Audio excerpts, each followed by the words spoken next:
When I spit bars in a rave, man, I go hard like Santan.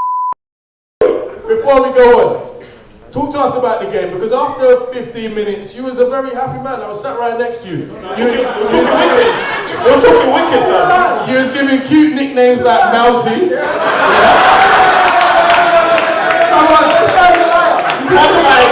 Talk about it, King. The thing is, everyone knows that I'm a Chelsea fan, so I give Chelsea players all nicknames. So No, you don't. What's Zuma's nickname? What's Sebby's nickname? Zuma's nickname begins with an N and ends with an R. Wow. Typical Chelsea fans.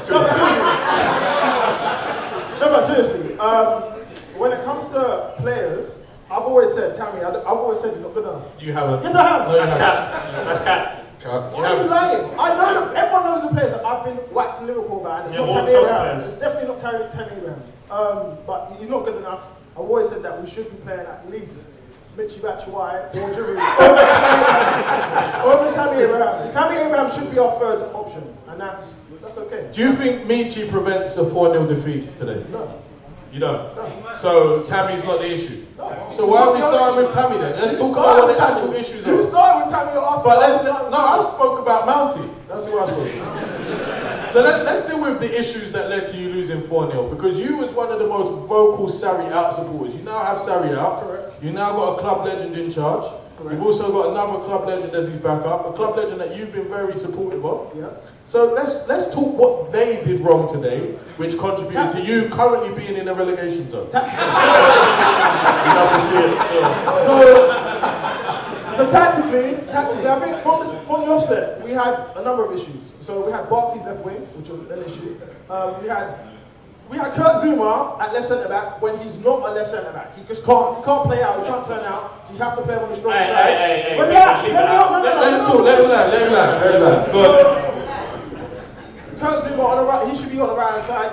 Chris Jensen has had experience throughout his career playing on the left hand side. What side was Zuma on when he gave away the pen? He came across. So what side? Again, let me give you context. You can't bring out nonsense, again, especially against him. You can't bring out nonsense. First things first, Kurt Zuma, the reason why he made that issue is because he came across onto the right side and left the dangling leg, and that was it. No. If he was positioned and stationed on the right side, he wouldn't be doing that. That's what I'm saying, that's the point. Alright, so those are the issues, Good yeah? pan. Anything else? No, those are the issues, mainly, and we're poor in transition. So whenever we lose the ball, what's going to happen when we have Tammy Abraham there, is that we lose the ball, and then it's all systems go. And Manchester United, they're not a fantastic side, but one thing they do have is great counter-attacking threat. So when it comes to Rashford, Martial, Lingard, they get up the pitch very quickly. And in transition, and throughout pre-season, we've seen this issue where Jorginho is just left in acres of space. Kovacic doesn't really do much. So it's just poor. And then once it's 3v2, we're in trouble. That's what happens. Alright, that's fair enough. You lot all listen to our show quite regularly, right? So you know Meeds does have scapegoats when he's ready. And once he doesn't like a player, it doesn't really matter what they do. Absolutely. Welcome Tammy Abraham to the Danny Drinkwater Club. Absolutely. Alright, we're going to move on to a United fans take on the game quickly. Hi. Morayo, how you doing, my brother? I'm good. How much have you played today? A lot. Alright, so tell us your thoughts on the game, because you weren't very happy with the game, was you? I mean, you're happy with the scoreline, but the game, you wasn't happy. Honestly, I couldn't have dreamt it up any better. You guys all know me, I'm really shy, softly spoken. On the in. I'm on the in now, guys. Fully on board. Honestly, I think we were okay. Chelsea probably started the stronger of the two sides, and I could see what they were trying to do. But I think what eventually told was just the fact we have a bit more quality than them. So you've got some players that I'm not heavily invested in, but they're better than Martial, Rashford, Pereira, McTominay. We're half our team, basically. Yeah, so we were the better team today in terms of executing when we got into those threatening areas. And I think the scoreline definitely flattered us, but what more can you ask for, really? I think it's going to be a tough season in general, but yeah. You're happy? Yeah. Okay. No, what about Pogba today? How was he? I think, I'm going to get to Ayo, don't you worry about that, man. I think today what you saw essentially is my issue with Pogba. So the in-between stuff, so the kind of the little touches, the making sure you pass it to the right player, making sure you're in the right position, you messed up completely. But then you saw his quality in two moments. You saw his pass to Rashford, which made it 3-0, and then you saw him get away from his man, and that's Lequeta, and lay it on a plate for Daniel James. So I think until he's able to do the earlier stuff, so making the right decisions in the tighter areas, then he's always going to be a kind of sometimes player. But when you can decide matches like he can decide matches, and yeah, what can you say? Yeah. I mean, you can say a lot, ask Graham Souness, but that's good. Alright. Disu, your biggest Pogba fan that we have. You rank him as the best player in the league. Yeah, they did fall too nice. Does anyone agree with that? Yeah. Split opinion. That's Yeah, fine. man anyway. Yeah. You're also a big fan of Anthony Martial, who got his number 9 back, played up front, got a goal, generally played pretty shit, if we're going to be honest. That's my opinion, so tell me what happened. Say that again? That's my opinion, so tell me what happened. No, I'm just giving you my opinion before you give me I don't want yours. your opinion, big man. Alright, cool. So, alright, you tell me your opinion then. What did you think about Martial in particular today? Martial was not good at all. He does really annoying things like when you should run at a player, he'll try to do a 1-2 with Rashford, who wants to flick every single ball. When he shouldn't beat a player, he'll try to go through 5 people in a space of 1 centimetre, which is really, really strange. Pogba was horrendous. It's like he was drunk. It was really scary. I don't know what was going on. Like, I felt like he's trying to throw the game or like, what's going on here? Pogba's a Muslim who doesn't drink and is Eid, and you're accusing him of being drunk. That's a lot of things in my life that I get me. But obviously, even on a bad day, my boy, 2 assists, not into him. You see the first pass. Certain Liverpool midfielders would dream of that. Even the second, what was it, the 4th goal? He ran away from a couple players, 1-2, slipped in a man. So even on his worst day, he's feeling families, isn't it? But our performance was actually, I thought, pretty dire. Very, very dire. I think Chelsea were really good up until the final third. They have absolutely no quality whatsoever. They were really popping around the midfield easily, and Pogba and McTominay were getting dragged out to either flank, and then they'll get Oblers on the left-hand side with a left back. I don't want to name them too much, you know what I mean? Because it's a bit... That big you. The big The BBW, yeah. Wow. But what helped us today is that we actually have more quality than Chelsea in the final third. So in the final third, Martial, Pereira with a cross, Rashford with a finish, whereas Chelsea had Tammy Abraham, Mounty, don't know how. That nickname started about 20 minutes. Man, I get nicknames for doing nothing, Anton said Mounty was like a weak character, which I find quite hilarious. He was a Pedro who was making a worse decision every single time. But my main takeaway from the game is that it's going to be a long season for both sides. Long season. And Frank Lampard, welcome to the Premier League. I want you. 1 down, 37 to go. Is it time for lap cam? Yeah, it's time. Yeah, every time I saw him, one button of his shirt came undone. He came into the stadium with bare drip. Rough red black label shirt. Then you might as well back to tire, yeah. Alright, young King Pelumi. Tactical assessment of the game, because I know that's your field. So you tell us how you think the game went and why. I think, like, prior to the game, I was super critical of just how we played in pre-season. So a lot of what we did when we didn't have the ball was pretty shocking and pretty scary. So I was already kind of apprehensive about us coming into a big game like this. But more so in terms of what we do with the ball. It's also scary because we don't have any good players. Or we don't have many good players. For the first 15, you look good on the ball though. But I think it looked like there was an idea. Yeah, there is an idea, and there was a little bit of intensity, but you can't play like that for 90 minutes. So the moment we dropped off, it was like, okay, now we can see who's got more in terms of quality. How many minutes passed before the intensity dropped off? 16. After the goal. I said after the goal, literally after we conceded the penalty, it changes the game. I think for us, one of our biggest issues was the fact that we tried to press so high, and there was literally a singular occasion where Wan-Bissaka had taken his time, looked up, and played it through midfield. And like 5 of our players are kind of around the ball like the Sunday league. From that moment, I was like, yeah, okay, cool, nothing's changed. You know what I mean? So with that in mind, I was kind of sure that we're definitely going to concede at some point. I thought we'd equalise.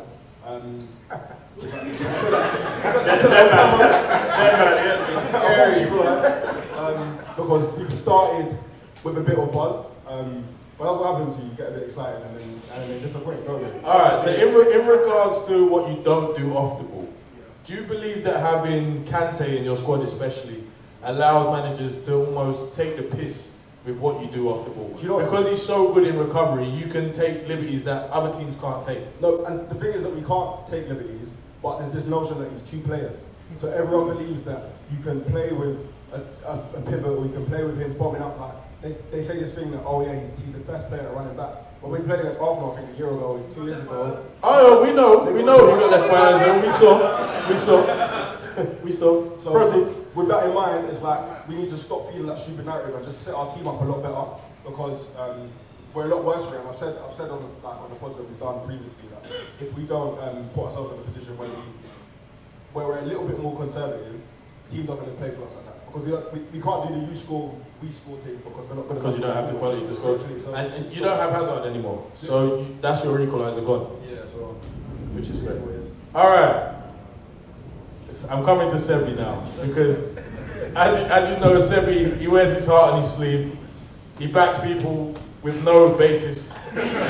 Sometimes. So the first name I want to talk to Sebby about is Rashford. No. I'm on your team. Rashford's my guy. The guy I don't understand is, what do you call him? McSauce. Scott McTominay. Yeah, man. He's a 5 out of 10 in every single department. But for some reason, you was calling out his name all game. Tell us about McTominay's performance. Well, the Scottish Bushman. Before he starts, he's being serious with everything that he says. This is not jokes. 100%. He means it with his heart. Go on. So, everyone's seen Busquets, right? So the Scottish version with sauce. I see him start a lot of attacks. Where? The last 2 goals, he started. He win the ball back. One bit of energy, was bit of for PvP. my throw on. Yeah, man. Yeah, so He won the throw on. and gets things ticking. When Pogba's gallivanting around and doing whatever he's doing, he's cleaning up. Like steady Eddie, proper British worker. You know what I mean? So yeah, man. Bring back the coal mines. Yeah, exactly. Yeah, love it. Alright, now our joint boy, Rashford. 2 goals. Second top goal scorer in the league. More than Salah. More than Aubameyang. What about his performance? Led the line. Amazing. You know what I mean? Amazing. Like, I see a couple guys talking whatever in the first half, but I said, you know what?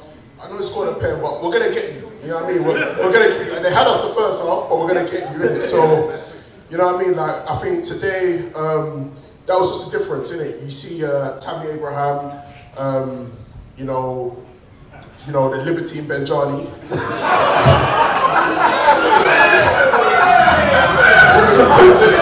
that one's gonna stick.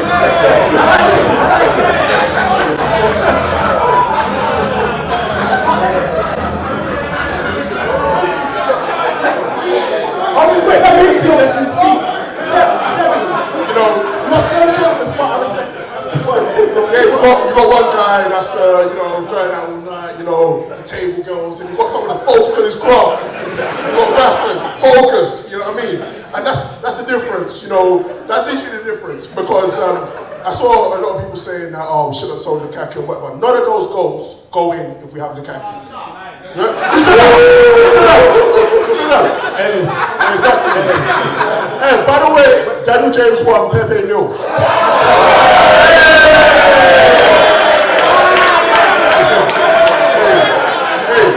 15 million, 72 million.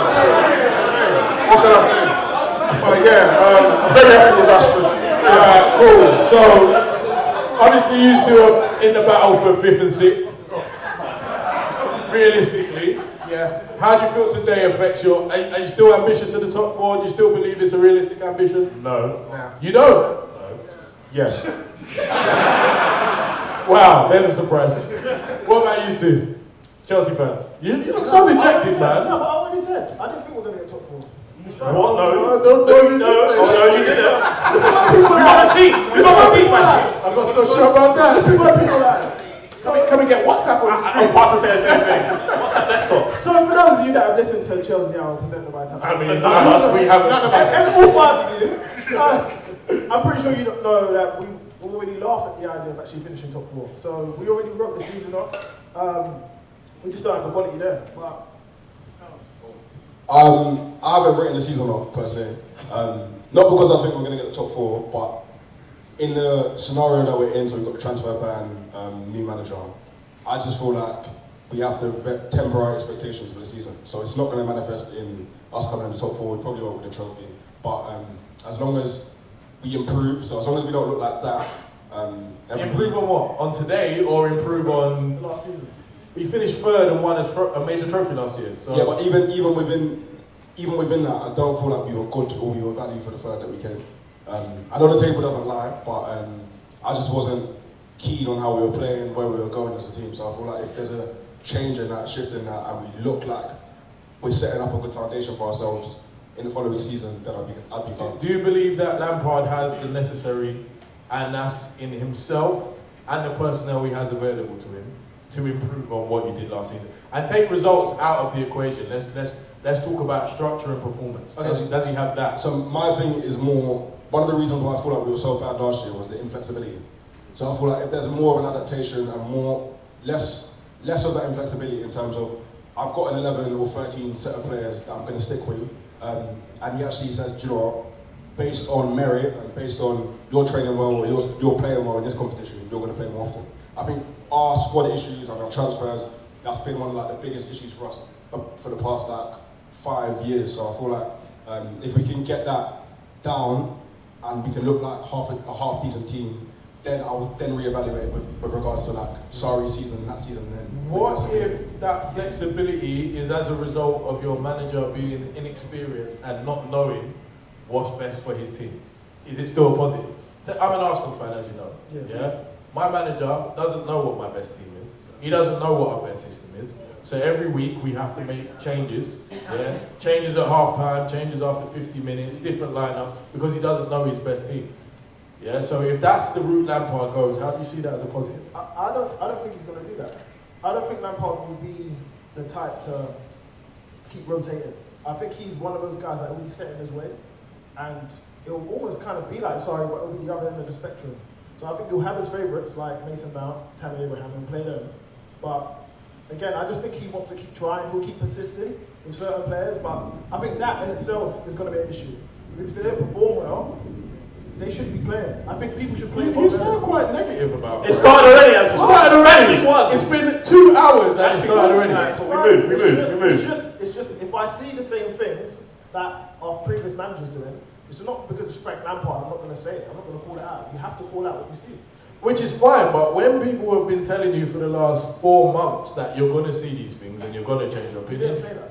Huh? No, you didn't say that. You didn't say that. We've been telling you for months that you're going to change. You didn't say that. The thing is all I've said is, if there's going to be a change in structure, a change in approach, then you have to back him. But if there's going to be more of the same, then what's the point?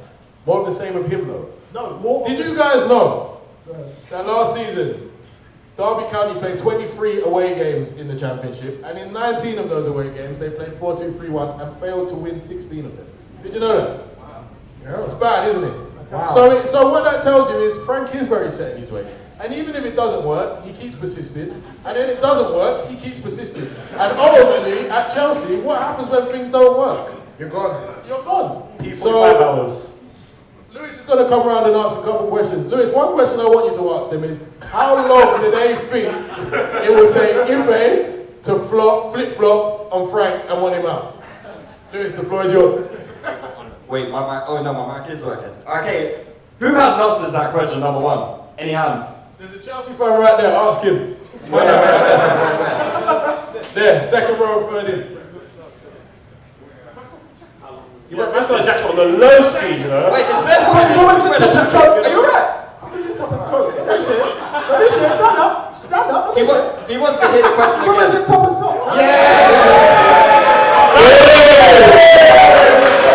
Why are you like that? I'm under duress. I'm under duress. still. Good energy still. What was the question, sorry? Alright, the question was, how long do you think it would take for Meeds to flip-flop on Lampard? I trust his word and he's given it a year. And he's said, yeah, 2 years. He said 2 years. 2 years. So you don't think? Do you know what? The predicament Lampard's in, yeah, you can't really blame him. Even flipping Steve Bruce has signed more players than him this summer. So for him to come into this team that played really poor last season and to change it around, it's hard to expect a lot. But with that being said, we do want to see a little bit of improvement and hope that next summer, when the checkbook comes out, That's it. it's a different story. Do you trust Frank with the checkbook? That's a mad question. Put the jacket back on.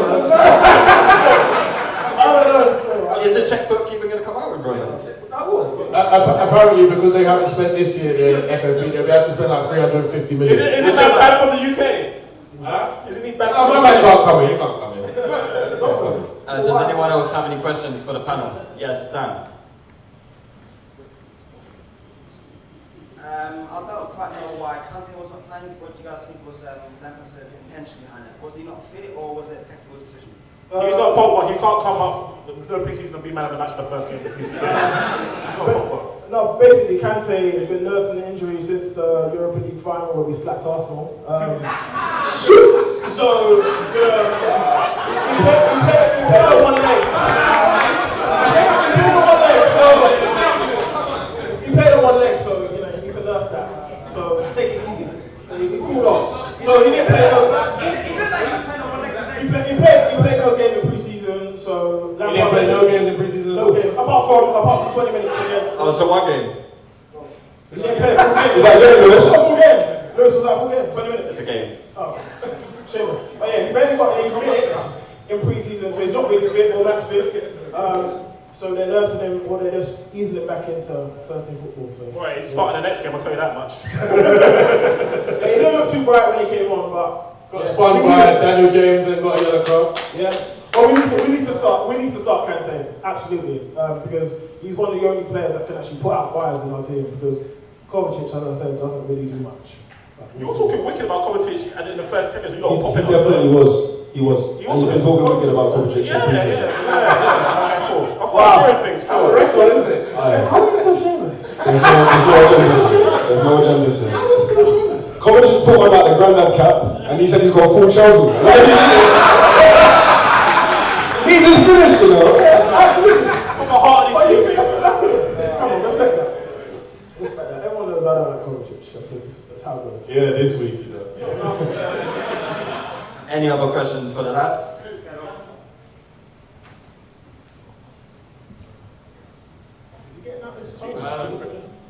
Do you think Ollie's on tour when it comes to playing the youth? Do you think he's actually gonna back up this season and give Gomez and them man a chance? I think he'll eventually, shortly, he'll get tired of Marshall, Rashford, Lingard, take your pick out of any of them, and then he'll throw in Greenwood. Gomez, I'm not sure if Gomez is going to play that much, even though he should. But he's playing Pereira and McTominay, mainly because Ain't Manchester. they like 25? Yeah. They quick win. How was Pereira? I don't even know. 22? Nah, McTominay's not 21. I've been 21. That ain't what 21 looks like. No, McTominay's like 20, 21. He's a small boy. He's had a hard life, that guy. It's like coal mines, man. 2 years of coal man. What's going on? How much a factual documentaries? Anyway, yeah, I think he will play some of the young players, and that's mainly due to the fact that the older players are absolutely packed. So I don't think it's an agenda thing. I don't think it's an agenda thing. Just on that though, I think obviously because United in the Europa League, he's gonna have more time to play them. But Alright, say no.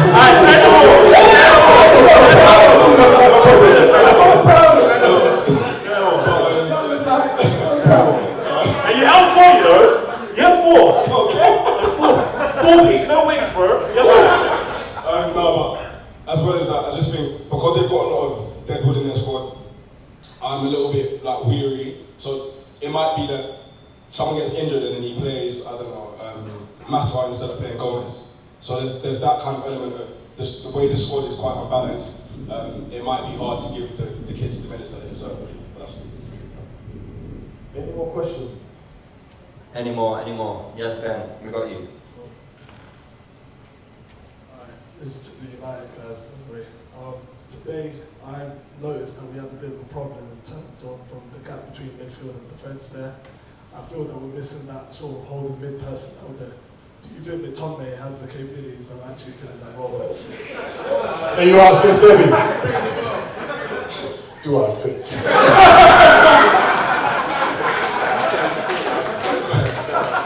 Of course. No, I'm busy. No, you know what, to be fair, Tommy's got long term in it. I think for, I don't know what's going on upstairs, but, I think he'll do a job this season, but that's ultimately a position that's, up for grabs. So next season will definitely upgrade. How? No one wants to come to you. I mean, they do summer. They're just acting shy. All the time. They're just acting shy still. They're acting shy. It's because we ain't taken out our Rolex yet. Once we show them the real bling, then they'll come. But that position's up for grabs, definitely. I think Gardner could definitely do that position, but I just don't know why Ollie doesn't trust him. Gardner. He's a good player. Anyone heard of him? I never heard of him. I don't think we have the personnel in our squad currently for that, because Matic turns like a bus. He's done that. Fred will give you a cheeky 60 minutes, then he'll make 3 mistakes and he'll end the game for you. And McTominay, the less said the better. So we don't have that. We don't have that person in the middle right now, and that's why Chelsea are throwing a drink up in front of our goal. But thankfully, we don't have the quality, and we're going to struggle with that because the Premier League's improved. There's a lot of teams with good attacks. So I personally think we should play 3 in the middle because we don't have a good number 10. Pereira and Lingard ain't it, dog. So we need to play 3 in the middle.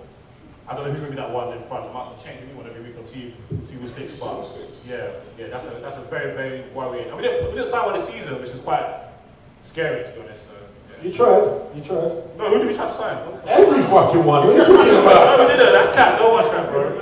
Don't watch that. The guy we tried to sign actually was Monster. I know you're not going to talk about him in the Oscar game, but he's terrible. Oh, we're going to talk about that in a minute. Yeah, he's awful. So that's kind of scary. That was our main target. That's scary. He's pants. All right then. That enough on the Man United Chelsea game? Yeah. Anyone want to ask anything else about that game? No. All right, let's move on to the real team of the day. No, wait. I want to ask you a fair question. You were talking about Zuma. He has to play on a certain side. Yes. But every competent defender we've seen play on either side. So why does him playing on one side means he won't kick something in the shins and give away penalties, or just pass the ball off the pitch a gazillion times? Why? Zuma's performance was poor, generally, but you should play a defender or play any player where they're most comfortable. And Zuma is not on the left-hand side. So you can want to talk about competent defenders, but it does actually make a difference. Pogba can't play off the right side of midfield. What was that? Pogba can't play off the right side of midfield. Very true. Yeah, big man, stay calm. Yeah. You played after the World Cup when you won, yeah? Remember that, yeah? So that's the question. Yeah, that's awesome.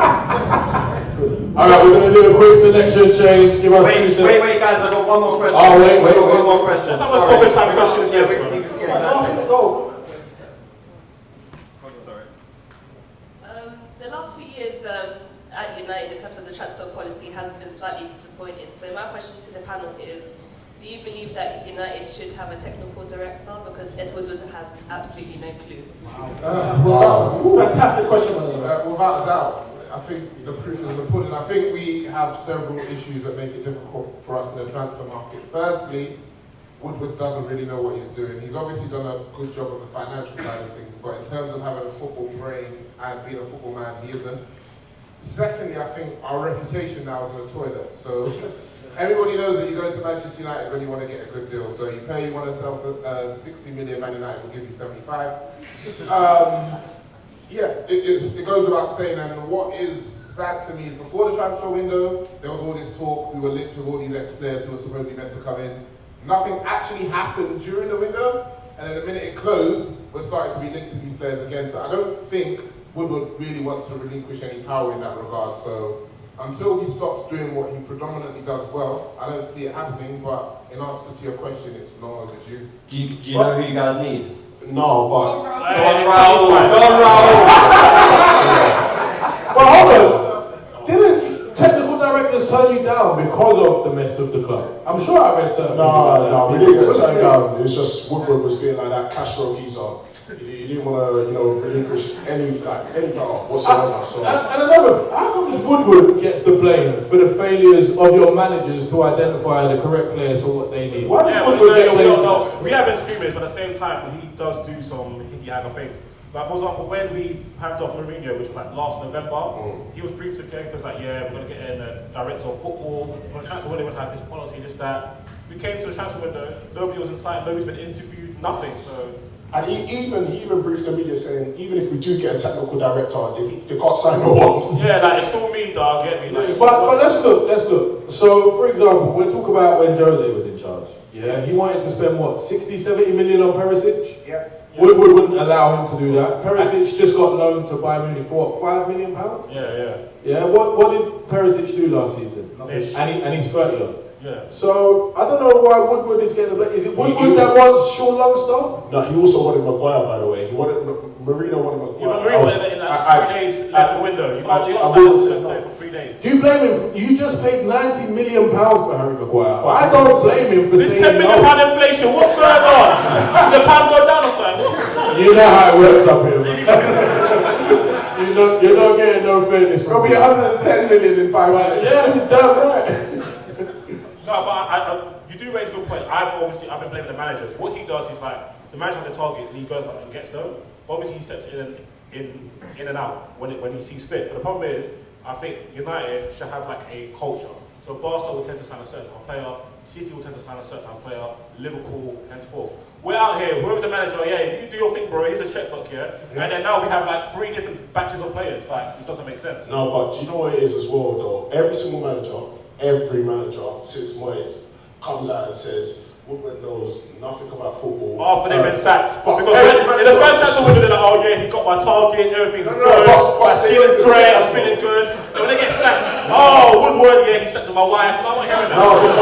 I've heard many times that Woodward will get sources. Woodward now at the 3rd target or something like that, or the 2nd target. He rarely gets the manager's first target. So maybe the manager's what target was Mkhitaryan? What target was Pogba? What target was Zlatan? What target was Bayern? What target was Answer me. Whose side are you on? On your side. We're getting speed to. He's on the side of the truth. Yeah, he's on the side. Which you struggle with, as we can see. Hey, game's the game. Alright, cool. Yeah, we're going to change up the panel a bit. Give him a round of applause, please.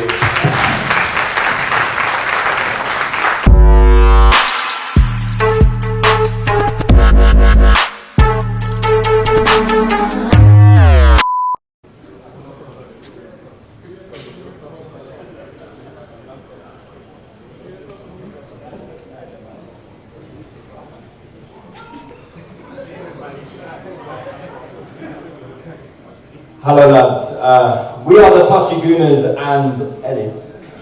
I don't know where these guys disappeared to because aren't they supposed to be presenting us with the award of the best Touchline Fracas podcast? Where's the award guys?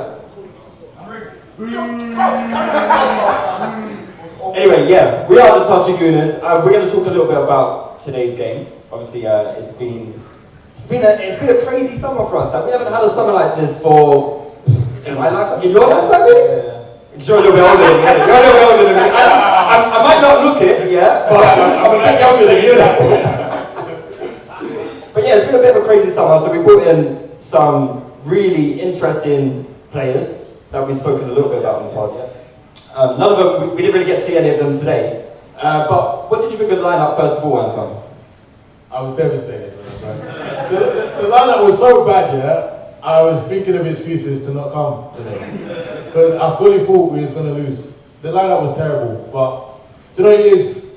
All summer I've been really optimistic about Arsenal. Well, since all these transfers started happening, and then today I saw that lineup and I remembered all I went through last year. And I just thought it's just going to be more of the same. But yeah, my guy came through for us. So yeah, lineup was terrible. I think he made 4, possibly 5 errors with the lineup. You think he made errors? I do think he made errors. So what were those errors? Playing Chambers over Luis, playing Xhaka period. So wait, so let's start with the Xhaka one. So who would you have started? Torreira. But Torreira hasn't had a pre-season, bro. I couldn't give a flying fuck. He just got back from like Ecuador or something like the other day and wanted to play. The Copa America was about a month ago. There's no excuse.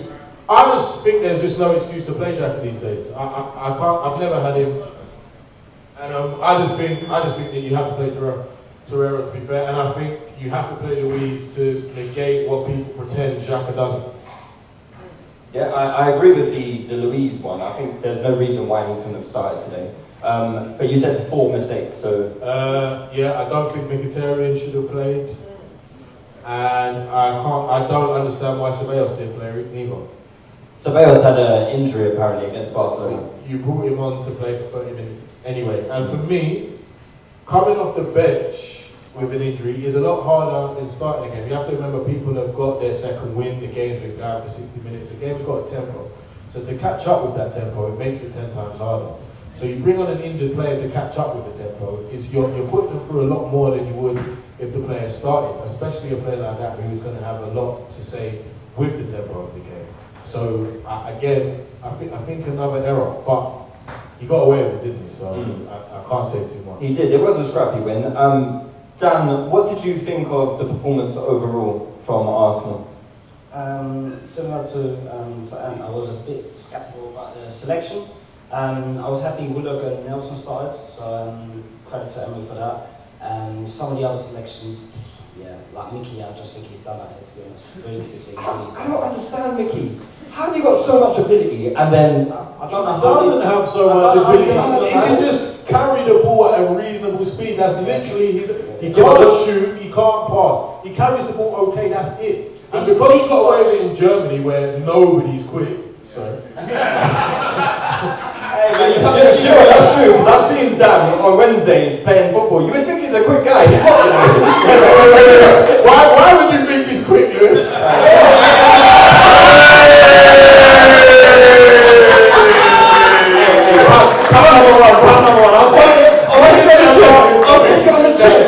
I'll take it on the chin. It's alright. I would have thought to think Lewis having it down the line. Oh, boots of feet. That's what they do, mate. Trust me. I had that so the section was a bit of an issue. I watched the game on the way to come in here, and Xhaka, he was stinking out the joint, to be honest. Guendouzi was really good. I like Guendouzi today. He looked busy. At the end of the day, if you what I want from a player that plays deep is just whenever he gets the ball, feign the touch, feign where you're going, accelerate when you control. I just feel like Xhaka is very stationary. Whenever he gets the ball, it's just a stop control, and very easy to pan him and fucking get the ball off him. So I like what Guendouzi does and Ceballos as well. They're just on the move, on the turn. So ultimately, it allowed Guendouzi to get on the ball quite a lot and progress the ball, which Xhaka didn't really do. So again, Xhaka didn't really like that. Overall, the performance was a bit reminiscent of what we saw last year. Quite reliant on our fullbacks getting up. We didn't have Kolasinac today. Morayo is not really good on the overlap. His crossing is not great either. So we were really lacking in creating chances today. And yeah, I think it's mainly down to the selection. I'm going to be aiming at You're being very fucking optimistic, I'll tell you that for free. Sean, Dan spoke a little bit about like a lack of creativity, a lack of quality in the final third. Now your guy, Reece Nelson. I never said he was my guy. He's your guy. You put your name to him, okay? You put your name to him. He didn't do much today, did he? He was better than Mickey. But we're talking about Reece Nelson. But he was better than We already know Mkhitaryan's a bomb. Okay, but was he not better than Mickey? You're not going to deny that. No, but to be honest, I don't even think he was. No, he was better than Mickey. At least Mkhitaryan made some chances. What chances? The Aubameyang chance. Okay, let's ask the streets. Was he better than... Is Reece Nelson not better than Mickey? No, don't change the question. We're talking about today. What kind of losing question is that? Yeah, hey, cut his mic. No, but in all seriousness, the lineup was a bit higgy-hagger today, but I got it because obviously certain men weren't fit, like people were injured. Kolasinac and Ozil were back in beef in London, so obviously their man was just struggling. So like it's a bit, do you know what I mean? So, but just give it a week or two, like we'll start bringing out. Can we note the way he slid past the Nelson question as well? No, to be honest, yeah, Nelson was a bit like hit and miss today as well, but more miss. But yeah, I don't mind too much. The most important thing was that we got the win, which we did, and hopefully like next week start playing like Ceballos, Pepe, and them man. Get me? So, Yeah, Ellis, obviously you're not an Arsenal fan, you're a Liverpool fan. How did it feel watching a real number 9 up front? You know, Yes, Lewis. I didn't watch it, man. Why would you want to watch that? That's bare time wasting. I was listening on the radio. They actually said it was missing first half. So that's what the radio said. missing chances maybe, but missing half chances. So it's not real number 9, is he? So Is Firmino a real number 9? No, he's not.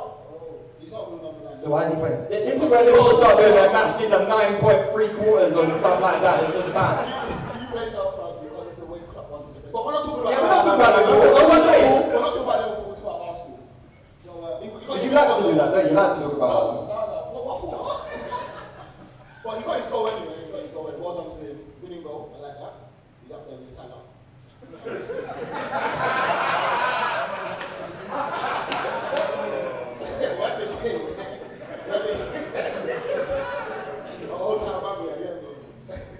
Yeah. Because we haven't had you on the Touchy Gunners for the last 2 weeks, so. This week, wait. Before we go any further, this week, I just read the list in the group and my name wasn't there. So don't say you haven't had me. You just generally put a thing out and I wasn't invited. So if that happens again, I'll be transferring my loyalty to the Manchester United. Oh, really? But they were second place. We'll have you still. They won't be if I'm on it. Yeah, you replace them. But so obviously we haven't heard your thoughts on the new player sign, so I don't know if you commented on Pepe. But where do you see them fitting in this season, and do you think we can get all of them in the same lineup? Yeah, easily. I mean, look, I'm going to be 100% real. Today was the first time I saw Pepe play, other than on YouTube. However, he does fit my criteria. We needed a winger, he needed to be black, and he needed to be fast. So I can take. Now, Ceballos, I like him, and he replaces Xhaka, hopefully. Luis, as the group knows, Meeds will shout this out, I've always been a fan of Luis.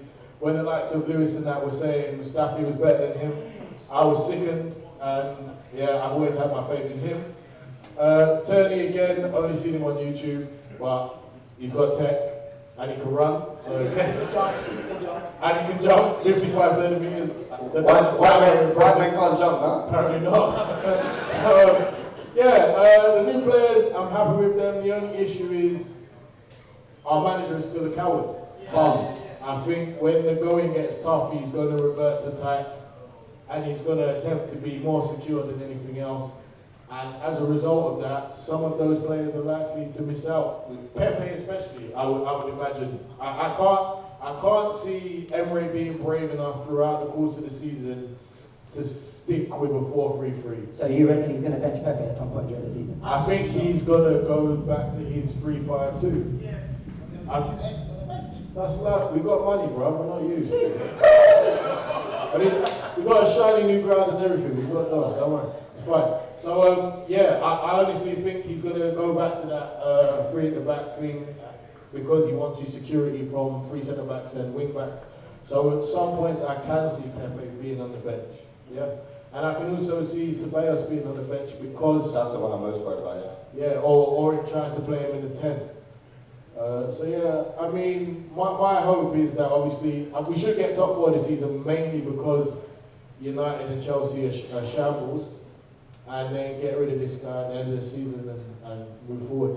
What do you guys think? If we get top 4, do you think they'll give them another year? They will, yeah. They should still get rid of him, man. Do you know what? Before this window, I wouldn't have thought that we would, but there appears to be a new level of ruthlessness, and I base that on selling a Wobie.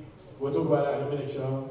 The clear attempts to get rid of Mustafi, replacing Kolasinac, and making it clear as well that you were making concerned efforts to replace Kolasinac, even with a player that's not fit. So I would say there appears to be a new level of ruthlessness at the club, even not giving Welbeck a contract. Previous regime, Welbeck probably would have afforded another year. The treatment of Koscielny. So who knows? Maybe we've manned up, and maybe we will say, "Thank you, you've done enough. Now you can go." All right, let's talk a little bit about Webby then, since you brought it up. But is there a question? Yeah, there's a question. So Anton and Shep, you guys talked you guys do get rid of him, who do you want to replace him? And so, Realistically. I mean, it's gonna. I still like the Monaco manager. He's who I wanted before, and I've also developed a liking for the Ajax manager. However, that is very hipster based, and I don't know if he has the capabilities to transition that to the Premier League. However, with questions like that, I'm not in charge at Arsenal, so it's not for me to identify who the new manager is. I can spot what I know doesn't work, and it's the people that are getting paid job to spot what will work.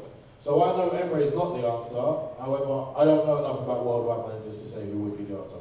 But I would still lean towards Yardim personally, based on the managers I'm aware of. So you've got to remember that we support Arsenal. This is drip or drown FC in it. So if you don't play that sexy football, I'm not interested in you. Right? If you can't progress the ball from the back into midfield, and obviously we've seen with Emery that he can't, like, what did you guys think of Arsenal today? It was crap, innit? Like it was proper. Like obviously we were missing personnel today, but do you guys think that our style of play over the course of the season, despite our improved personnel, was going to improve? Do you think Arsenal will play better football this season? Hands up if you think Arsenal are going to play better football this season.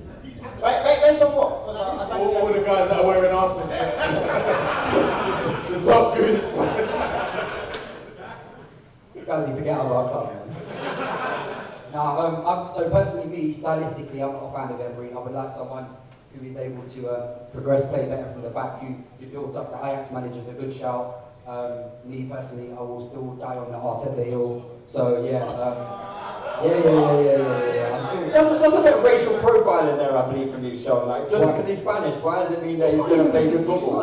And to be honest, it is a risk. Like, what I'm doing is I'm going out on a limb, like, because at the end of the day, he's got no managerial experience. But why him? Because he puts out codes for Pep. I'm not. It's not because he puts out codes for Pep. It's not because he puts out codes for Pep. He tells the cameras on, man.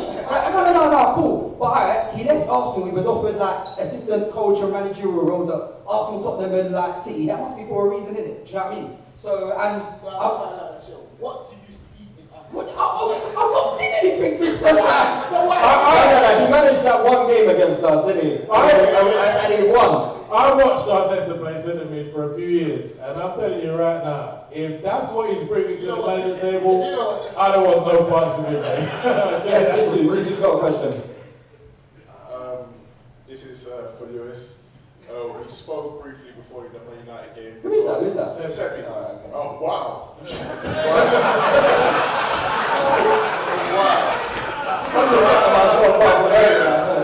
You all look the same. We're going to keep an eye on this.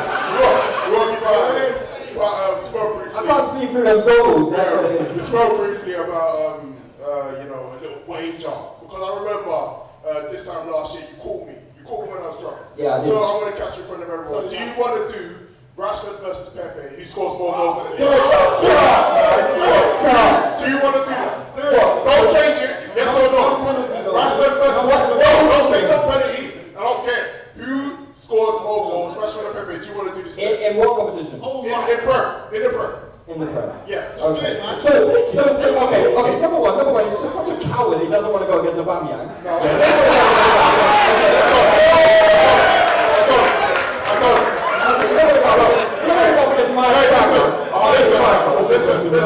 Listen, I'm not How much did Aubameyang cost you last year? No. Wait. Do you want to do the bet? Yes or no? I will take it with you. Let's do 20 yes, quid. I'm not getting it. Yes. We'll do 20 quid. Pepe is going to outscore Rashford. And Rashford's got a 2-goal head start. That's fine. Pepe will pull that back in no time. It's 2 guys start that Pepe didn't play today. Big man stay calm. He played 10 minutes. That's all right. Oh, there was another question here, I think. Come on, Disu, man. What? He's put his hand like this. Come on, put some. Hey, first of all, big up the Touchline Fracas Live Show. Yes. Just a quick thing. Hey, come on. Thank you. Yeah. Do you know what? I think you lot are being a bit harsh on Arsenal this year. I think, and Emery as well, only because I think when you realise what he actually entered, when you look at the situation that he entered, I think he entered into quite a mess at the start. I don't need to laugh, I'm sorry, but he was No, I see, man. I see He him. adjusted himself. Listen, we're all gooners. We want to do well. That's what matters at the end of the day. And I'm not fussed about nice football because we've been there and done All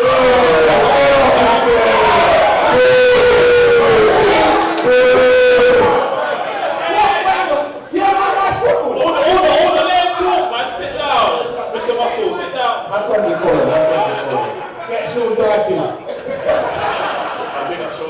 No, what I'm saying is that look, we've had great football and we didn't win much, yeah, and we got frustrated by that. So I didn't get frustrated. Really? The thing I would say in response to that, the two are not mutually exclusive. No, absolutely. You can play Absolutely. you can win trophies and play good football. In an ideal world, you'd love both, yeah. But what I'm saying is, I'm sure for us Arsenal fans, we want to win things more than pretty football. That's what I'm about. I want to win trophies. I want to win. All right, just quickly. Who won the league last 2 years? You got City. Did they play good football? I mean, it was Who tiny. ran them It closest? was tiny. It was tiny. It was tiny. It was just tiny.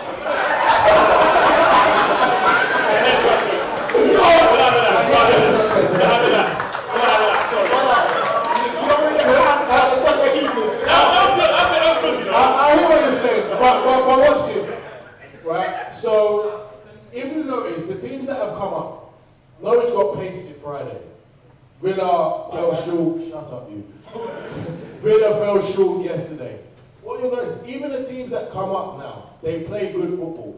You can't win stuff in football anymore without playing football. It's pretty much impossible, because if you're giving the ball to your opponent 60% of the time, they're going to punish you. That's the nature of the beast now. Okay. So you have to have a decent level of football to win stuff. Okay, check this today, right? We got a clean sheet away from home. When's the last time we had that? We got a clean sheet at home against a Steve Bruce side. What I'm saying is, we could have said the same thing last season at Brighton away, at West Ham away. We didn't get a result at Brighton away, or West Ham away. That's my point. Sorry, We haven't played at home. Sorry, question. So, would you happily stick through watching this 38 games in the league during the season? All I'm saying is that. Answer the question. Okay, to your Let question, yes, if we're winning games, yes. But what I'm saying is that Unai Emery's had a task that is really difficult at Arsenal. With, let's say, what we're up against. We're up against City, we're up against Liverpool, we're up against Chelsea. Fair enough, there's a ban, but we're up against Man United, who've got potless money. So even though, look at everybody trying to strengthen their defence, and Man United bought 2 players at the back and got a clean sheet today. So I think what we this year should not do at all make excuses for Emery, because Raul and the whole the leadership base he has delivered this season, and this transfer window that really delivered. So every position that we needed, we have covered. So let's not make excuses for Emery. He has to deliver, or we have to be able to criticise him fairly, which we do. His football is not good, which is why we criticise him. But ultimately, we're looking at City and Liverpool. They're playing the best football in the league, right? Easily. We can say that easily. So. Do you think that Emery has the necessary ability to catch Klopp? He doesn't have the ability, no. But the problem is, no manager that comes to Arsenal that doesn't spend the money that the rest of these clubs do has. We do spend the money that they spend. No, but look at what. Have you seen Arsenal's wage bill? The last. I understand that, the financial side. I understand. Liverpool. Liverpool, they have to sell to buy. Remember when you was young and you wanted to get a new game, you had to go and trade in like 5 of your games to buy it. That's Liverpool. Yeah? So we can't talk about, we can go and splash them even, we can even pay for it. So Liverpool accept where they are, and 30 years later, they still ain't won a title. I just want to make that clear. We absolutely love to see it.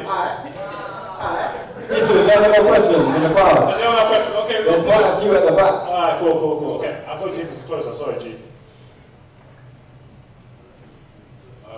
What's it called? So last year, I think there was a game against Man United, and I think some people on the pod said that we struggled about Xhaka. I personally don't want to see it play again. Name those people, please. I would have said that would be Leroy. I can't recall the names right now. I believe it was Lewis, proceed. Yeah. Don't put that on me. Is there any type of games this season that you would prefer Xhaka to play rather than? Not if Luiz is in the team. It makes his role redundant.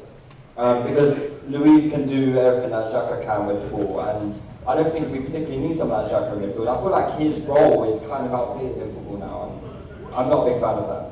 We don't. What even is his role? Like a deep line play. That's his role. He's just not very good at it. Yeah. Hold on, Anton. We have young FA here. He wants to bring up some receipts. Hi guys. I'm a new customer.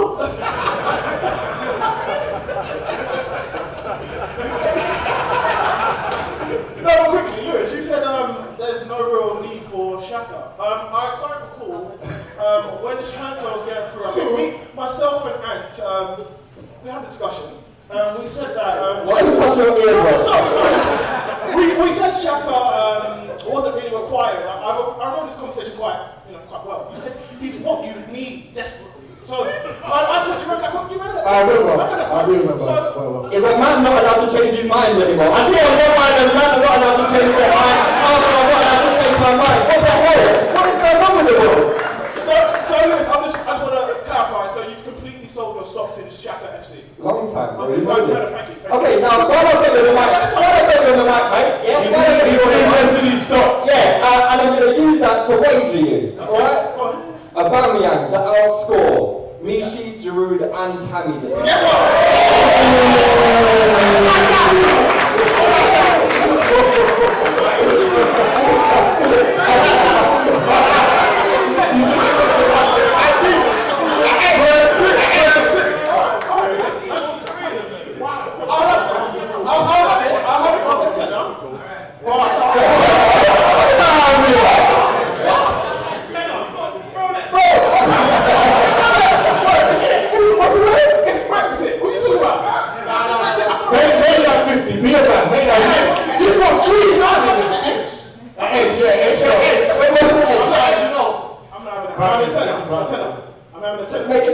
Let's make it 20. A tenner. It's Brexit. Brexit means Brexit. And that's that. Alright, I will take it. Easy money, innit?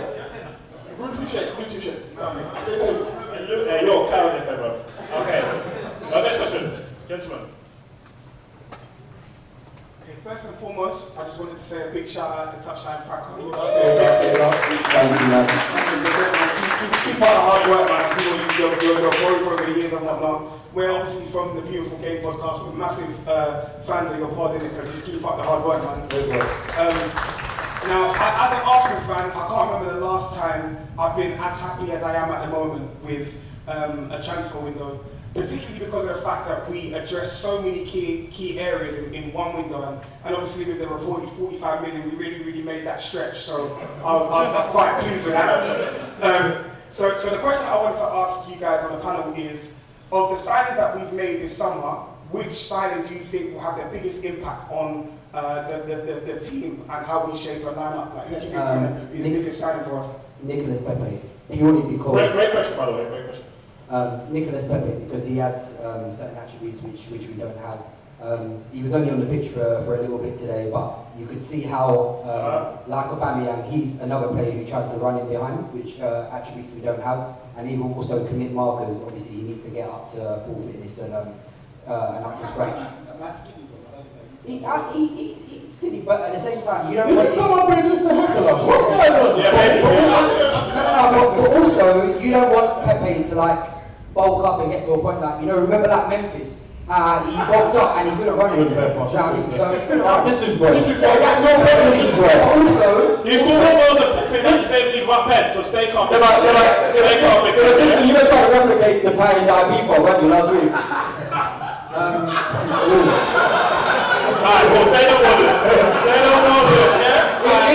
In answer to that question, I would say long-term Pepe, but given the current manager and his style, I would say Tierney, because... Fine YouTube, yeah? Well, he likes to get it into the left wing back and for him to go back, innit? Like, we spent 38 games doing that last season. So I would imagine he will get the most joy from our current setup. Quick question to Lewis, actually. Talking about, from the gentleman from the Beautiful Game podcast, he said that your podcast weren't the transfer window where you address all your needs.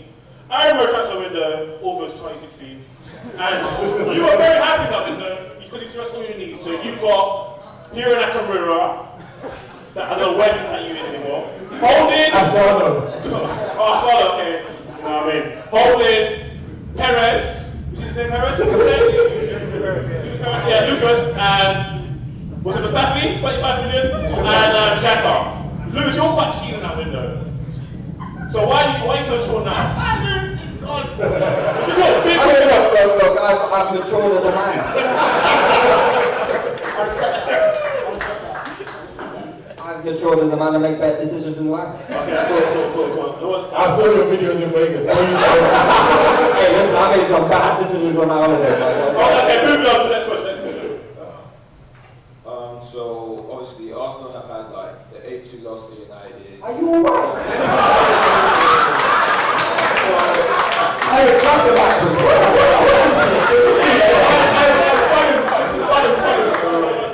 Could we have some planets for our guests, please? I don't know where this is going, personally. So talk about 8-2 again. So yeah, so you've had the 8-2 loss to United, the 6-0 loss to Chelsea, the multiple 5-0s to Bayern.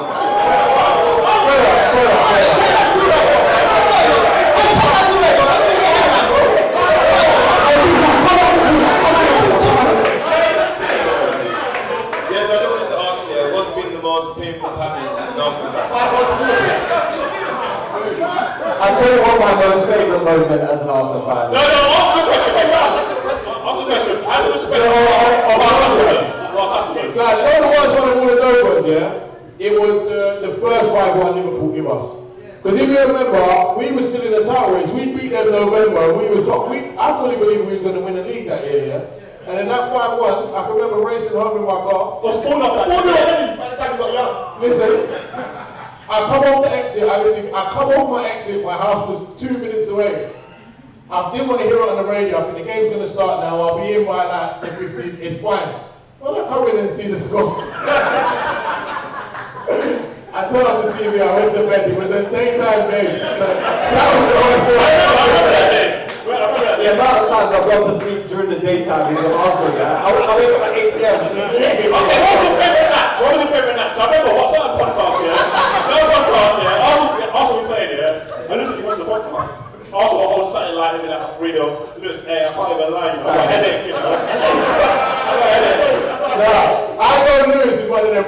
Today, he threw his phone. I can't remember, I think we lost the ball in there, and he threw his phone like across the place. So I know when we're getting them spankings, I know Lewis is smashing up his room and that, punching walls and shit. Going past the ball, just like After Arsenal lose, just look at Lewis' timeline. I'm seething right now. Absolutely steaming. To be fair, I don't do that much anymore. I'm hardened to it now. As I said, matured man. Make better decisions in life. Okay, what's your favourite L? I want to hear it. Come on, tell us. I think the Bayern Munich one hurt me differently. 10-2. What was your German? Yeah. I had a lot of people in Germany just messaging. Aren't you a Munich fan as well, though? Like, No, my stock is well invested in Borussia Dortmund. Yeah. Morayo knows that, so. You told me handle. I was born in Hamburg, but I can still invest my stock somewhere else, do you know what I mean? Okay, what about you, Sean? What hurt the most? Why are we entertaining this stupid? Great question. Drink on me still. Any more questions? Any more questions? Oh, we got another question. We got Arsenal fan here. Hey, babe, yeah? So when we were talking about Xhaka, you guys mentioned David Meeds being a good replacement. Where do you see him playing? Centre back. At the back, but it's just that what people pretend Xhaka does in progressive play is Luiz is more capable of passing from centre back than Xhaka is from midfield. So the passes that Xhaka plays that people pretend help us, Luiz can do them. I think most people can do them really and truthfully. And also once Luiz does that, like the building up, he's got some good like diags. That negates the need for having someone as slow and ponderous as Xhaka in the middle. So we could use that to like integrate more legs, bring in like Torreira. I'd put it this way, I'd rather see Joe Willock than see Granit Xhaka. I even think David Luiz would do a better job in the middle than Xhaka. I mean, I don't know. No, I think he would. He would, but that doesn't mean much. I think what really helps as well is the fact that we don't have to get the ball into midfield anymore, which takes us ages.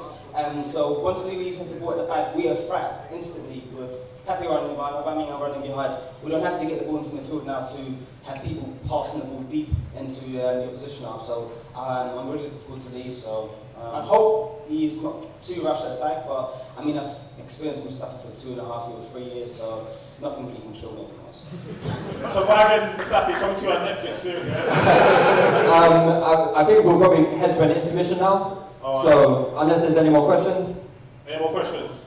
No. Okay, they all want drink. So, okay guys, we'll be back in about 15 minutes. Wait. When we come back, we're going to be doing a section where you've got to get off your agendas and anything that any of us have said that's wild, Put us under the lights. put us under the lights, so get a thing. Yeah, use this as a thing.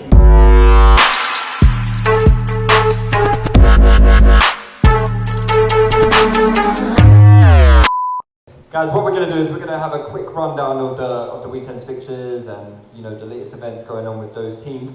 I've been instructed that I have to speak about Tottenham. I ain't saying any names, but it's this lady here. So we've had several complaints from this lady here. But we are speaking about Tottenham. So let's start with the Spurs game yesterday. Pretty routine victory for them. The usual things happen. Spawny. What's that? Spawny. Yeah. Last minute winner. Harry Kane scores. Should we move on then, lads? VAR should have ruled out Kane's goal. That put him 2-1 up. Because he fouled Tyrone Mings in the build-up to the goal. So VAR done its job, that goal wouldn't have counted. And Tottenham wouldn't have won. So yet again, VAR conspiring to aid them in their nonsense. Yeah. Oh, Disu, what's your thoughts on Spurs acquisitions this summer? Because obviously they didn't sign Dybala in the end, did they? But I thought they got Dybala, Coutinho, Got me scared then. I was thinking, wait, did they actually sign Dybala in the end? And I might be like in a dark room for the last. But yeah. I'm not too sure on Ryan Sessegnon. From what I've seen of him, he doesn't look like he has the right amount of PMP for the Premier League, but he's still fairly young. I'm not sure about is it Lo Celso guy? I haven't watched much of him. I'm not having him personally. Yeah, but Ndombele, I'm a very, very big fan. I know another big fan of Ndombele who actually had Ndombele's name in his Twitter app. But as an Arsenal fan, when he moved, he had to change it. So you love to see it. And he scored a great goal, but he didn't have the greatest of games. Like he was doing a couple body things like, oh, it's fast, this works, but this is England, it's not really working. But my boy Harry Kane, what can you say? I love him, such a fantastic striker. And now he's back. If he can stay fit, he's going to get that 30-goal season. Yeah. They can potentially challenge, but Tottenham love, flattering to deceive, give you a cheeky 3 months and then turn off at the end. But I'm having their Ndombele signing because after losing Dembele, Wanyama's not really it. Eriksen, they might lose Eriksen maybe in January or the summer. They needed somebody with ball carrying ability, good technique, but also a lot of pace and power to play in the Premier League, and he's a perfect midfielder for that. So, if Lo Celso can bring that added bit of creativity in the midfield to go along with Ndombele, then they can have a very, very, very, very productive year. Don't you think Winks is good enough for that? I'm not the biggest Winks fan, I really like him. I'm not gonna lie, and I think he's one of them players that his nationality kind of goes against him, to be honest. Because if Winks performed... reverse racism and that, yeah? Yeah. Now, if Winks performed and played the same way and he was, I don't know, let's just... Winquinho. Spanish.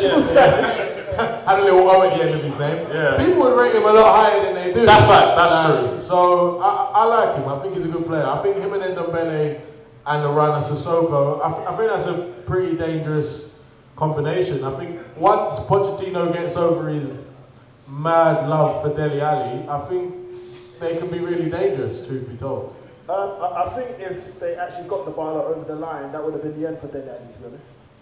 But even that, look, if you've got the three I just mentioned in midfield, you've obviously got Harry Kane, you've got Son, you've got Eriksen, you've got Moura. There's literally no need for Ali at all. He's comfortably the worst of that midfield and attack for me. Once Poch gets over that, maybe it's not really going to make much difference, is it? Liverpool and City are a million miles ahead. Yeah, I was gonna ask Meeds this next question. Is obviously with those acquisitions, do you see Spurs getting any closer to Liverpool and City? I mean, the gap was so significant last season. I think it will close it slightly, but I don't think it'd be that much of a step. I think the Dybala signing although it wouldn't have taken them to that level, I think it's a signature signing. So if you get a Dybala, then next summer you can go in for another player that's of similar quality, and it just shows a signal of intent. Like when Arsenal signed Ozil and then signed Sanchez. Yeah. So it just. That worked out fantastically, right? Hold on. They had Arsene Wenger. It's a different situation. You had Arsene Wenger. No, but I'm just saying, once you make one signing of a certain, it opens the door. You can make those. It changes your level. It changes your level. Pogba to Matic.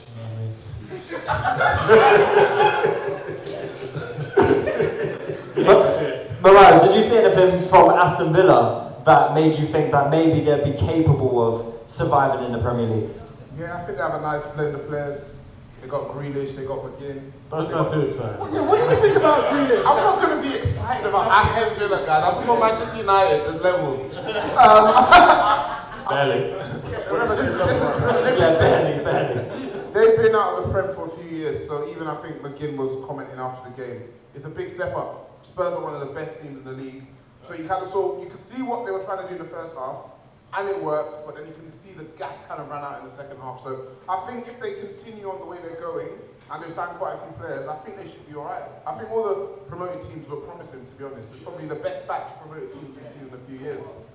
Yeah, I mean, speaking on promoted teams, obviously Sheffield United, they're another one. They played against Bournemouth yesterday, which was a bit of a... That was a decent game. It was alright. I mean, I saw the match of the day, and it was like 1 minute 30 seconds long. So in my opinion, of course, match of the day is the best way to assess it. What players were trying to dispel that myth? Watching match of the day and think we know everything, but no. But the game, Bournemouth pretty much had the man of the game. Just Sheffield United just had Billy Sharp just creep in the box and scuff on him. But they did have chances. Bournemouth had chances to close out the game, but I think Wilson wasn't looking bright, King wasn't looking bright. It wasn't really working. It wasn't really working. The final third, they just lacked a bit of quality and composure. Story of Bournemouth, really. Pretty much.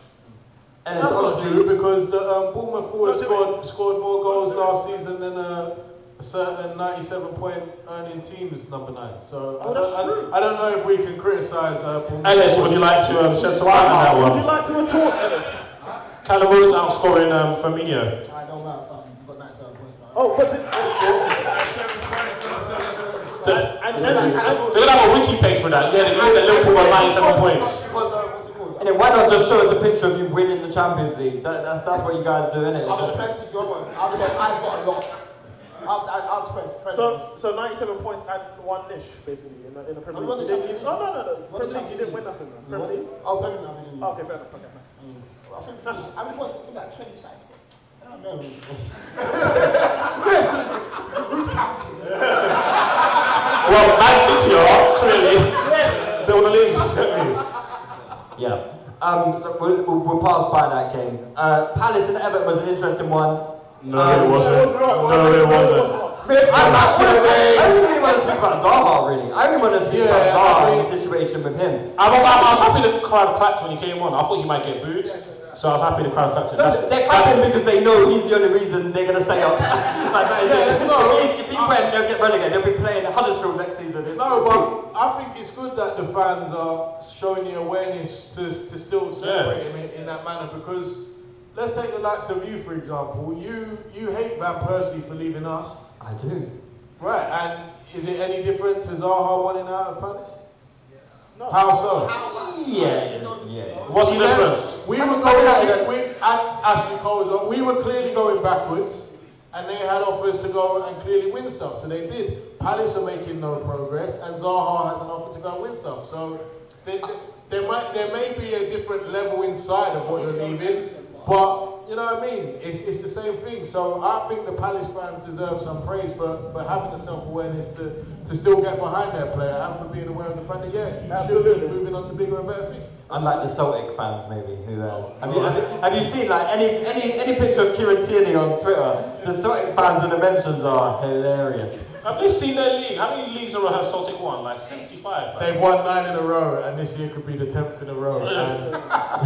Like, why would you want to move to Arsenal? I think this is like the 3rd time someone's got to like 9 in a row in the last 30 years. It's insane. Morayo, what did you think of the whole Zaha saga and how he conducted himself throughout the pre-season and heading into the season? Do you think he did the right thing to try and force the move? Yeah, you have to. Hello? Oh, hi. Yeah, you have to. I think what we see from other sports and other leagues is that there's been a bigger shift to player power, which hasn't quite come to the Premier League, but what does being a nice guy get you? Because eventually when Palace get to the point where they don't want Zaha, they're going to get rid of him. It's his career. It's not a very long one. So you have to force the move. Like, people were criticising Lukaku for going AWOL. We didn't want him anyway. But you got what you wanted. And Pogba, for being a good guy, the fans still hate you. You're still stopping at midfield. So now I'm all for it. I'm all for player power and taking charge of your career. Don't you think Zaha diminished his own power by signing a long-term deal? Like, what's the reason you sign a 5-year deal at Crystal Palace? There's literally no justification for. I can give you 150,000 a week.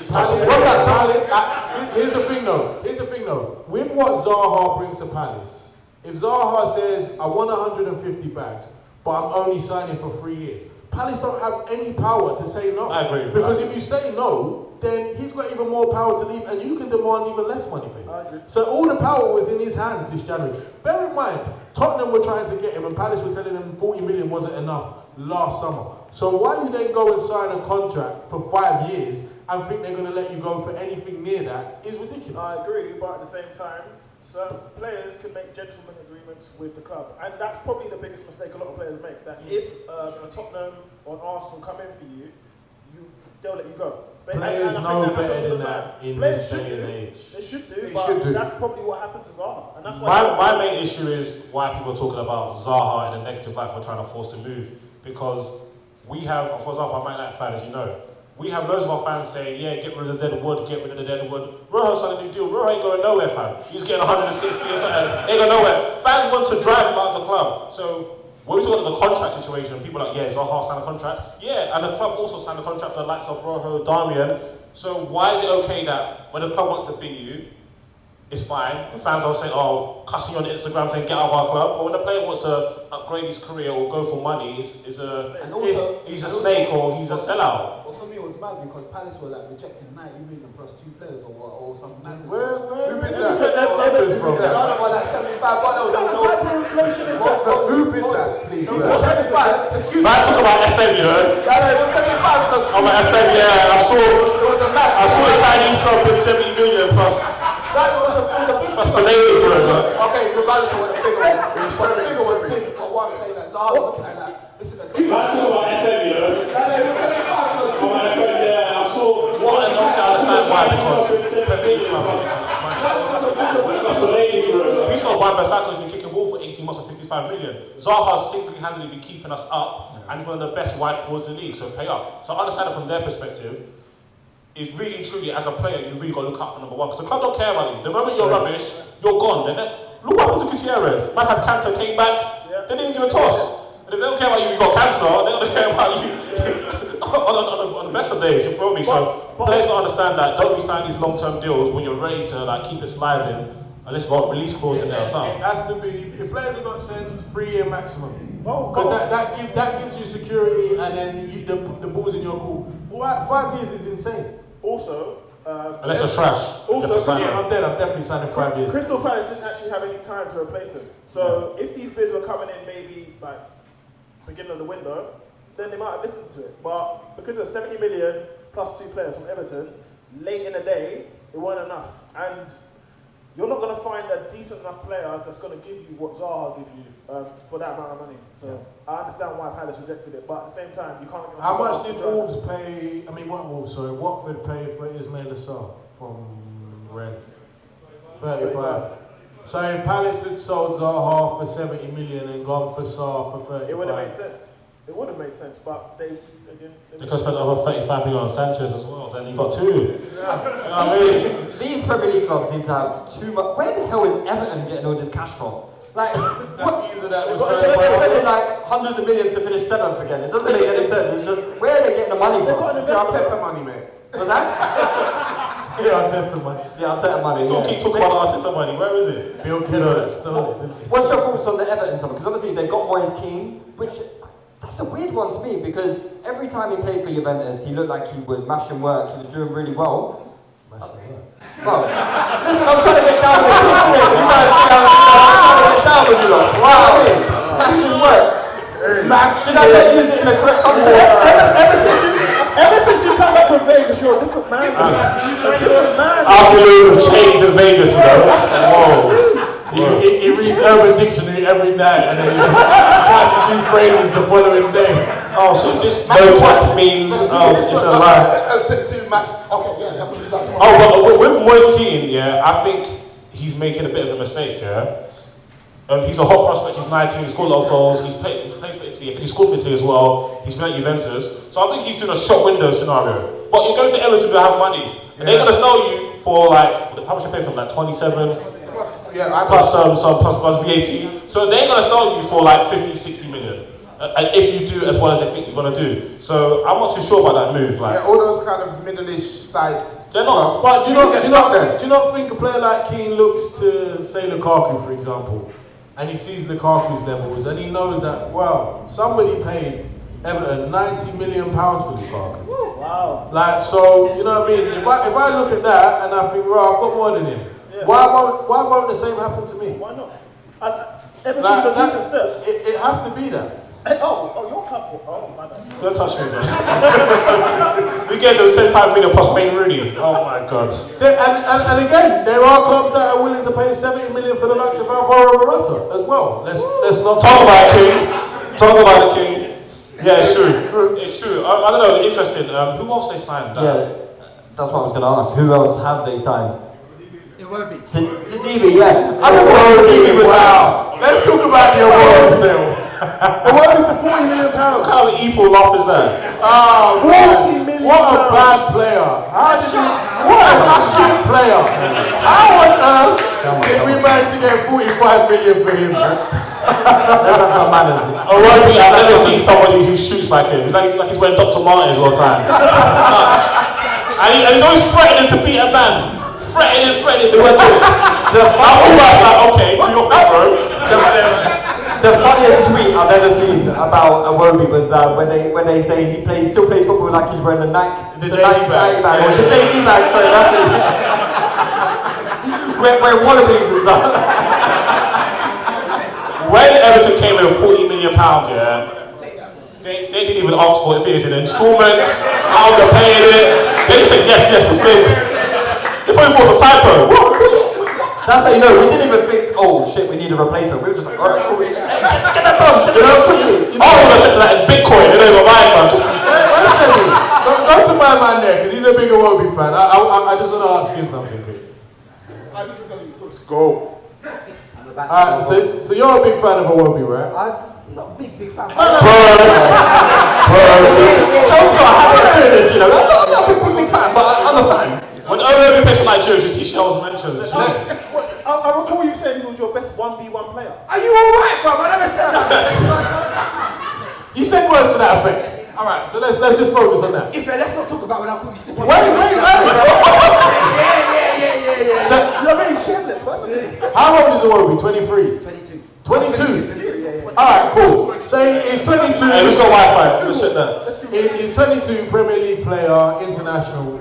Do you believe that his next move, he will go for more money than he's just gone for? No. So how good can he possibly be? If at that age, he can never command a bigger fee than what is seemingly a very normal fee in today's market. So my justification for... So I like Iwobi, I think he's better than Mickey, for example. Why do you use that as a barometer? No, because it's funny. Wait. When we asked you about Nelson, your argument was, oh, he's better than Mickey. So fucking what? What's he gonna do with it?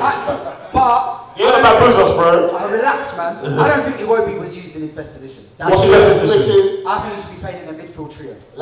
So do you believe that Iwobi is... He Kevin De Bruyne, but he's been playing in a midfield trio. Well, he's been playing 4-3-3 to fit in Iwobi. What do you what? You can't pass, you can't dribble, you can't shoot, you can't cross, you can't tackle. All he does, 1-2, 1-2, 1-2, 1-2. He doesn't do that shot, man. Do you believe he's better than Andre Gomez? I would. It's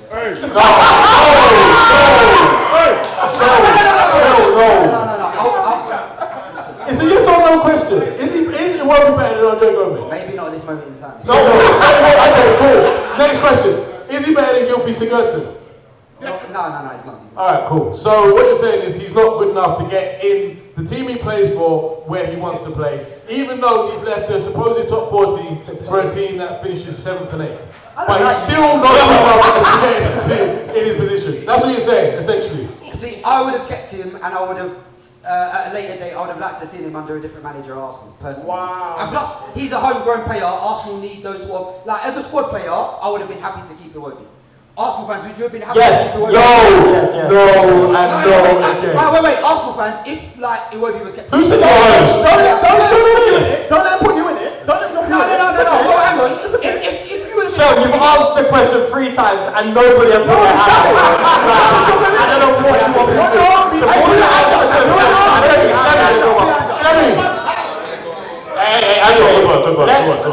Let's move on. That's sweet. Let's move on. There was another game yesterday, Norwich, not Norwich, it was Brighton against Watford. Nobody watched that, no one gives a But that was a shocking result, you know. Everyone expects Watford to do well this season. That was a real Akkabuster, wasn't it, lads? Yeah, the Akkabuster. I love it when people's Akkas go to the toilet, man. I love it. Everyone had Watford. Yeah. Everyone had Watford. Yeah, and obviously City played in the Arsenal. So depressing, man. As Sean tweeted, the scary thing about that is West Ham are supposed to be like a decent side. West Ham weren't bad. It weren't. It's just City are just amazing. Yeah. What about your boy Wilshere? Hey! And now it's finally like,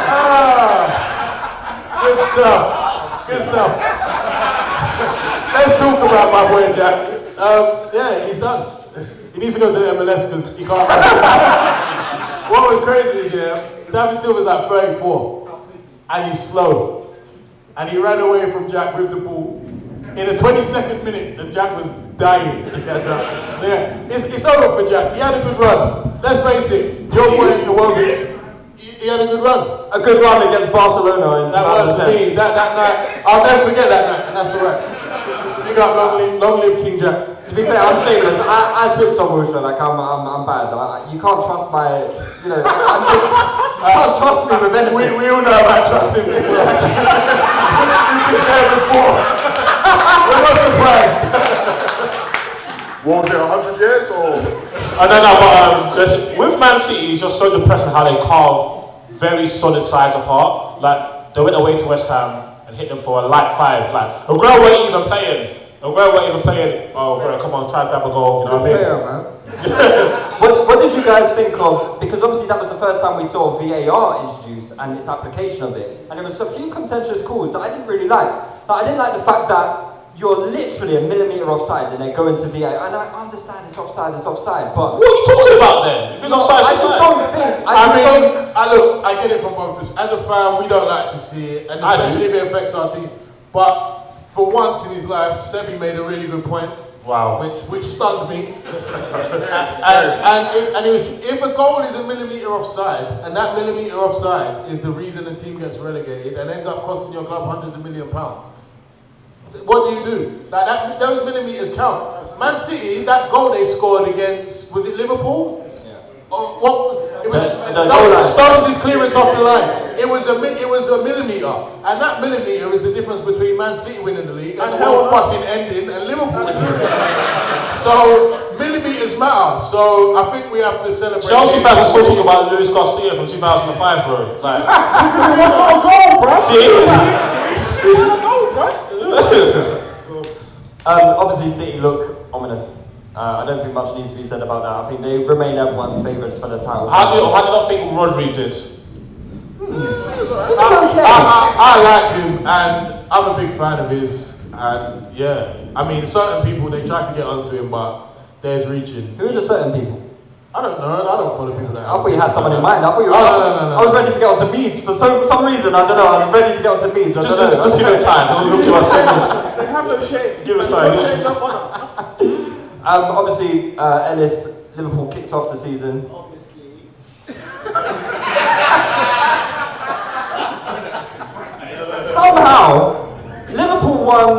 4-1. And your striker didn't score. I don't get it. He must be the only striker in the world that can fail to score for a team that wins 4-0. You don't have a fetish for me. I've got 1 or 2 fetishes, I don't know if they're going to do that. I'm getting worried a bit. He didn't score. So, actually, before you get to the game, you weren't very active in the transfer window. You picked up a couple of youths, that's about it, really. You let go of a couple of players. So, are you worried to the fact they didn't strengthen your squad? Obviously, you're going against the juggernaut of City, defending your European crown that you apparently won, but I didn't watch the games, I didn't know if it happened or not. So, how do you feel coming to this season? Yeah, you've got to be worried because if one of the front three gets injured. 2 of the front 3 gets injured. That's clear, yeah? A guy scored 12 goals last year, stay calm. Gets injured, So if Firmino gets injured, it's a problem for you, though. yeah, because even Though his backup, Origi, is clearly more affected. yeah, but Origi's quality doesn't match up to Firmino's quality. No, cool. So even if one of the front three do get injured, the quality on the bench doesn't. It's not like even 75%. It's just too low for us to continue the way we play it. So that's what we're worried about. But luckily, those front three they have got good injury records. They don't really get injured. Firmino missed a lot of games for injury last season, though. Yeah, he did. Weren't he out for like 5 weeks or something? He played a lot of games. No, he wasn't. Like, towards the end of the season, towards the end. So he played the whole season and scored 12 goals? That's clear. Ellis, like I said. I don't rate that. That don't mean shit to me, man. Ellis is like, no, he's a very good player. He's a very good player. He plays all the time. Oh, but he scored 12 goals. Sam scored 2. I want to ask you another player. Morayo, would you do the honours? Now, your fans are talking a lot of smack about this Nabio, or whatever his name is, Keita from Germany. Yeah. He came to the league, done absolutely niche, looks terrible. Yeah. So, do you think, 1, will he be playing a lot this year? And 2, what are you expecting of him this year? No, I think this year he's going to play better. He starts from January to May. What improved better. Wait. Bear in mind, he had no goals and no assists. Clarity. So until January, he got no goals, no assists. Okay. And they improved. So they improved on overall play. 2 goals and 2 assists. Overall play from January to May improved. Okay, cool. So what are you expecting from this season? No, I expect more. I want detail, because this is on camera, so there's no confusion. As in what do I expect from him? Yeah. Bring it to. So this is. I expect him to be Liverpool's best midfielder. I expect. That's impossible. That's impossible because Fabinho is by head and shoulders better than William. That's fine. Hold on. Let us answer you properly. So, how many goals, how many assists, and what level of performance are you expecting of him over the course of the season? Forget that best midfielder, because he doesn't have it in him to be better than Fabinho. Let's just clear that up right now.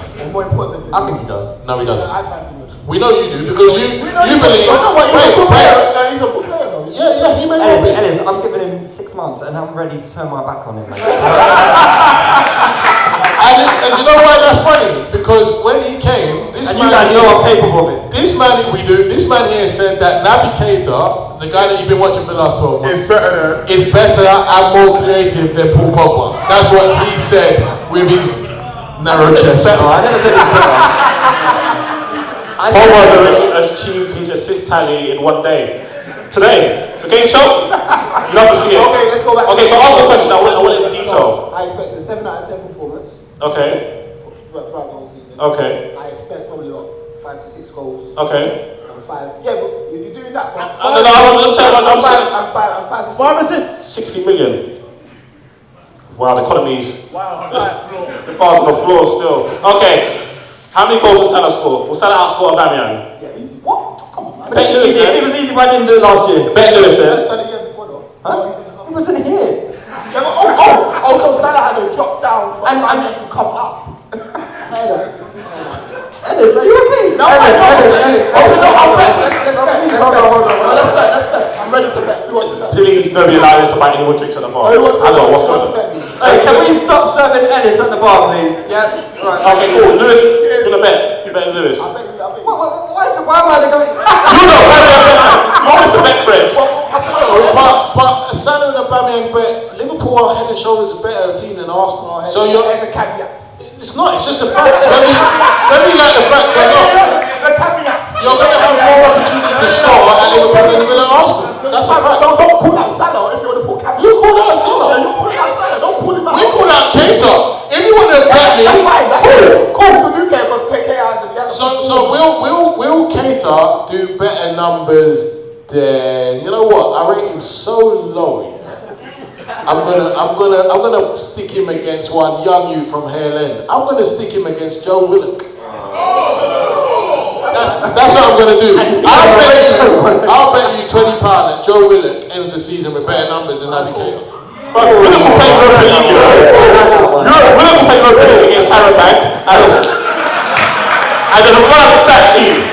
I was playing at Chelyabinsk FC. That's cool. Because Willock's a score. all the party islands, all of them. Ibiza, Tenerife. Alright, let's end that segment there. We're going to move on to some agenda time. So, I asked you before the break. No, I asked, actually. I believe I did. No, you didn't. It was this. It was this, you know. See? Okay. So I've got to take cultural appropriation as per usual. Broken record you are, isn't it? Where have I heard that one from?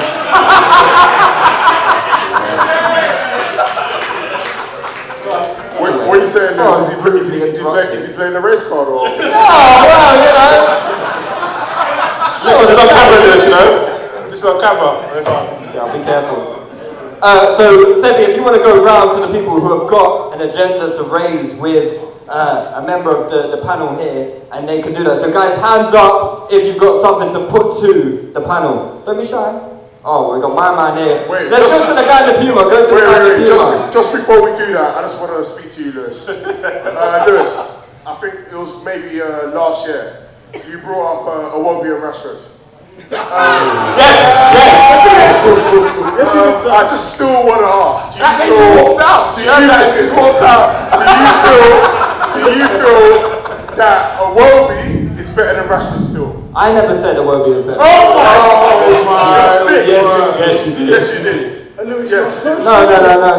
Yes, you did. Yes, I did. I think I said that he has. No. I think what Lewis is trying to say is no, he doesn't. Great, lovely. Let's go to the man here. First of all, big up the work that you lot are doing. You're just making massive strides. Thank you. Appreciate that. Thank you. However, on a more sour note, I'm a Liverpool fan. Oh, here we go. A perennial pamming that you've been given to Firmino in particular, Naby Keita, quite frankly, I think that Roberto Firmino has got 12 goals this season. Liverpool can still win the league because we've got enough. So you think Liverpool are going to win the league, and you think Firmino is only going to score 12 goals?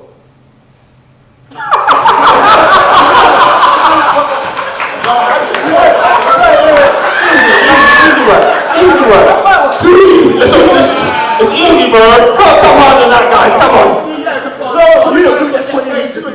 So wait, you think that Liverpool are going to win the league despite of Firmino rather than because of Firmino? No, because of Firmino. Because look, 12 goals. Stop starting, man. Come on. I will say no because he's using it. Wait. No, he's saying because Salah's going to get like 32. Obviously, let me like the Firmino 12 goal team, you'll be alright. Let me like, and that's lovely. Here's the thing. And this is where the issue lies. Now, because Salah and Mane excel in their jobs, that does not excuse another man not doing his job. Just because you turn around and tell me, Salah, we're going to win the league because of this, that's not because of my man. The fact remains, my man does not pull his weight. All the lies you lot told us the season before, when you said, he's the reason Salah does this, he's the reason Mane does this, and then when he wasn't there, Salah still done that, and Mane still done that. Yeah? So all of that got put to bed. So you may well win the league with him scoring 12 goals. It's jump all to do with him. He's lucky he's there for the ride, and he should be grateful. And that's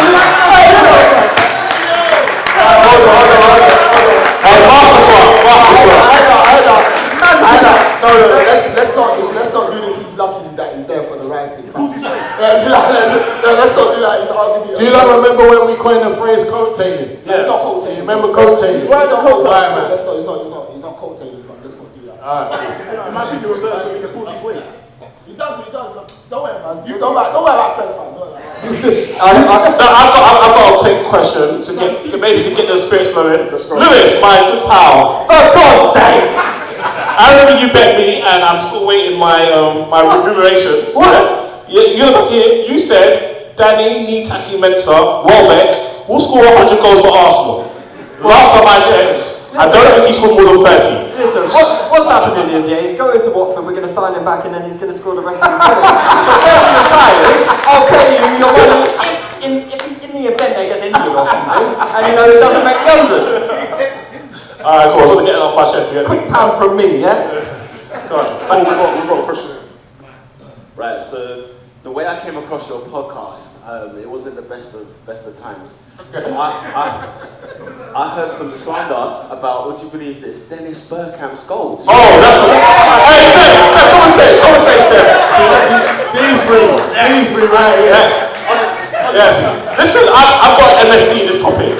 I've got MSc in this topic, yeah? You lot, gave a guy a statue because he got a couple of nice track backs and a nice touch, yeah? Are you alright? Yeah, that's true. Hang on. One day, one fateful day, I can't remember when it was, I was like, Dennis Bergkamp, he scored some good goals, let me see his record, you get me? Pulled it up, scrolling down. Wow, I couldn't believe the numbers. About 3 or 4 years, he scored 5 goals. I mean, he was 34 and 35. Thank you very much. But it's cool. Don't worry. He wasn't always 34. Here's the thing. When he was getting... I told filibuster me. I'll come back afterwards. Because when Bergkamp was getting those numbers, he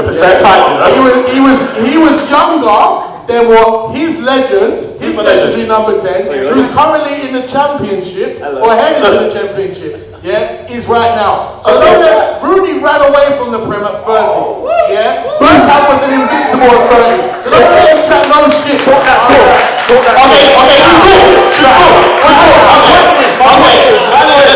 Let's talk about Bergkamp. No, hang on, before you go. Who's still the Prem, okay? How many titles did Bergkamp win at Arsenal? 3, okay. Really won 3 in a row, 18 to 20. Anyway, when Rooney is scoring goals in Champions League finals, playing Champions League finals, Bergkamp was scared of flying. He couldn't catch a young easy chair. Okay, what?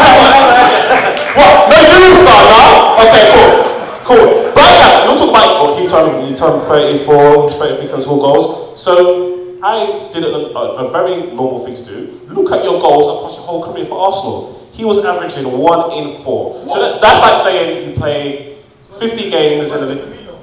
Who? Okay. And he's got a gold statue. That's quite strange. Because one day he did a mistouch against Newcastle and scored. Don't you get involved, because your legendary striker has a worse record than Jamie Vardy. That's right. All I'm saying is, look, just to boss on the mic here, all I'm saying is show some damn respect for Dennis Bergkamp. Why should we respect Bergkamp? Why? We want to talk about legendary strikers, but my legendary striker doesn't choke in finals. But, That's right. That's right. Can you shed some light on this striker? Is he French? Is he French? Is it the same guy that had, the tracksuit suit?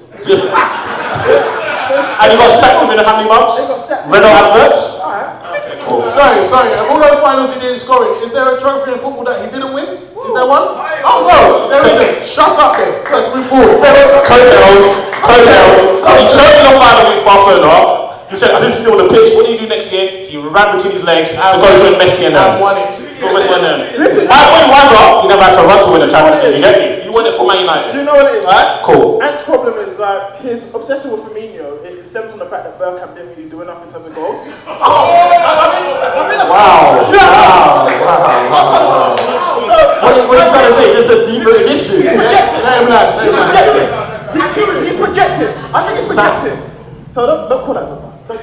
I'll call that Drogba every day of the week, and the Bergkamp thing is entirely different. Why is that different? Well, do me a favour. You've got YouTube, right? No, it's not about that. You watch what he did on the football pitch, and then you watch what Firmino does on the football pitch, and then you try and make that comparative to me. But we can hold this conversation. We'll be on the same pod next week, so you spend the week watching it, and then you discuss it with me then. I will.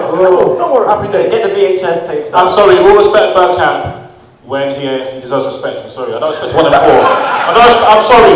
I can't relate to that. My boys don't do that. Really, 1 in 2, 5 league titles. You know what I mean? I can't respect it. Can I give you guys a little stat that Bergkamp has that Rooney doesn't? Do you know that Dennis Bergkamp has been the top goal scorer in a title-winning side before? Do you know that Wayne Rooney never managed that? Do you know that each year Wayne Rooney was Manchester United's top goal scorer, they failed to win the league? Did you know that? Incredible, that isn't it? I didn't know that. It almost leads me to think that when he was the main man, it wasn't enough. Oh, wow. Okay, that's good. Okay.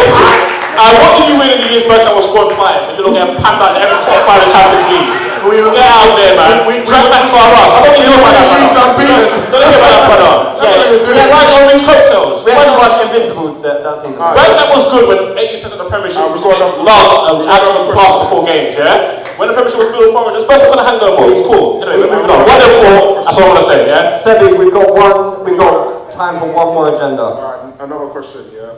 Just to say, in the same amount of apps, Rashford has made his debut, he's scored more goals than Bergkamp. We've been talking about Rooney a lot and talking about Bergkamp a lot as well, about 1 and 4, but let's talk about Rooney being at 4 World Cups scoring 1 goal. Let's talk about 1 goal. Listen, if you go on YouTube, you can see a legendary goal. Meta injury 1 year, another year, I don't know why. Anyway, I've got nothing else to add. I can't lie. I can't wait for us to leave the EU. Yeah, I'm tired of this Germany, bro. How when you play football, you don't pass, all your shots go wide. You're terrible, bro. Yeah? Don't talk about really like that. Yeah. Does anyone have any other agendas they want to put? Not really agendas, preferably. One more. One more. We got time for 2. Big up to Touchline Fracas, on to bigger, better things this year. It's a question for Meeds. I'm telling you, the streets onto him. But to be fair, KDB wasn't that very good last year, even though he didn't play that many games. But if you prorate his stats, 2 assists, 2 goals, I ain't having that. But pre-season, he's got nuts, I can't lie. So I'm looking to focus. I'm taking a stock ahead in KDB agenda, putting it all in Nabuel Keita. And I'm looking, I think I'm going to buy Manchester this year. Looks to pay dividends, yeah. Well, if you saw our top 10 countdown Premier League players, we ranked KDB as the best player in the Prem. Yeah. A certain fan base was very upset about literally every choice we made. Yeah. That wasn't Salah or VVD, right? Yeah, 97 points FC. So, first thing to celebrate points total in the history of the world. No, there wasn't. We're not good. We know that. Poor man. Cheers. Thank you for coming to the Touchline Fracas Show. It's been lovely. It's been lovely. We're big fans of KDB, and I think this season he will go back to what we saw 2 years ago. Even though I don't think he's City's most important midfielder anymore. I think Bernardo is their most important centre mid now. We got Bernardo higher than KDB in the I had KDB seconds. I don't know who did their rankings, boy. Them averages now. I don't know. Disu's maths is a bit off. Yeah, I thought they're formulas now. Don't watch that, bro. Alright, cool. That's it then, guys. Oh yeah. Thank you so much for coming.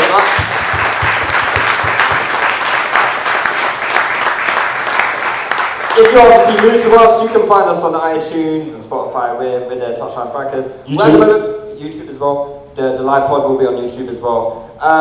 If you don't listen to the club pods as well, they are running pretty much throughout the week, right? So we got on the Monday it's the Touchline normal pod. Tuesday it's Make United great again. That's going to be a litty affair after today's. On Wednesday we've got the Cop End Fracas. On Thursday we've got Touchy Gunners. On Friday we've got Chessy Hour. Yeah. So we've got so much content going for you guys this year. So I hope you guys enjoy it. And we'll be doing many more of these live shows throughout the year. So we hope to see you there. And thanks again for coming again, guys. Hey, tell your friends it was fun, by the way, as well. Yeah? I want to see the tweets, I want to see the hats, I want to see your faces. Yeah? Tell your friends it was fun. All right, everyone.